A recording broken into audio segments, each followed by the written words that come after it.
এই শেখ হাসিনা ওয়াজেদ বাংলাদেশে মানুষকে, বাংলাদেশের কোন রাজনৈতিক দলকে তোয়াক্কা করে নাই। তাই হাসিনা ওয়াজেদ এই দিনে মনে করি তুমি নাই, তোমার বিচার হচ্ছে ট্রাইব্যুনালে। যদি হাসিনা থাকতো কথাগুলো লিখতে পারে।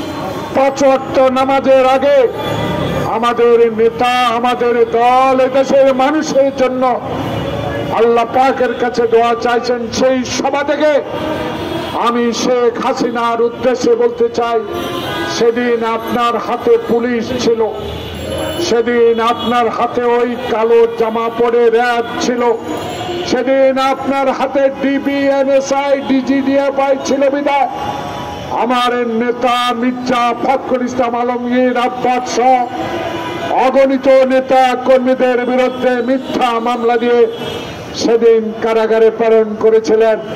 আজকে তাই এই দিনে স্মরণ করে যারা ওই জেলা, প্রান্তর, গ্রাম, উপজেলা, পৌরসভা থেকে বাংলাদেশের সকল বাধা অতিক্রম করে এই ঢাকা মহানগরে সেদিন গণতন্ত্রকে সমুন্নত রাখার জন্য হাজির হয়েছিলেন, সেদিন পথে পথে, ঘাটে, নদীতে, খালে, বাসে, ট্রাকে যেভাবে আপনার পেটুয়া বাহিনী অত্যাচার অবিচার করে অনেক লোককে জখম করেছে, আজকে আল্লাহ পাকের কাছে ওলামা দলের দক্ষিণ অঞ্চলের সভা থেকে আল্লাহ পাকের কাছে জোহরের নামাজের আগে দোয়া চাই, আল্লাহ এই শেখ হাসিনা ওয়াজেদ বাংলাদেশে মানুষকে, বাংলাদেশের কোন রাজনৈতিক দলকে তোয়াক্কা করে নাই।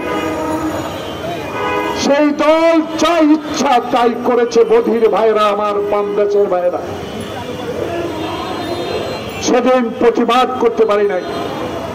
সেদিন আমার সামনে কষ্ট করে রোদে পুড়ে বৃষ্টিতে ভিজে যারা সংবাদ সংগ্রহ করেন, তাদের লেখনীর অধিকার বঞ্চিত করেছে শেখ হাসিনা।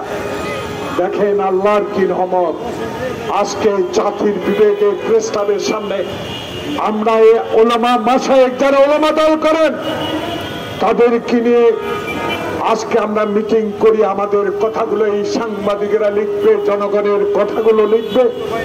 বাংলাদেশে যারা আগামী ফেব্রুয়ারির প্রথমার্ধে নির্বাচনকে বানচাল করার হীন চেষ্টা চালিয়ে যাচ্ছে তাদের কথাগুলো লিখবেন। যদি হাসিনা থাকতো কথাগুলো লিখতে পারে। তাই হাসিনা ওয়াজেদ এই দিনে মনে করি তুমি নাই, তোমার বিচার হচ্ছে ট্রাইব্যুনালে। ট্রাইব্যুনালের প্রসিকিউটর আপনি অনেক সময় বলেন, অনেক কথা আপনার আমরা জানি, শুনি, বলেছেন হাসিনার বিচার এই দেশে হবে ইনশাআল্লাহ।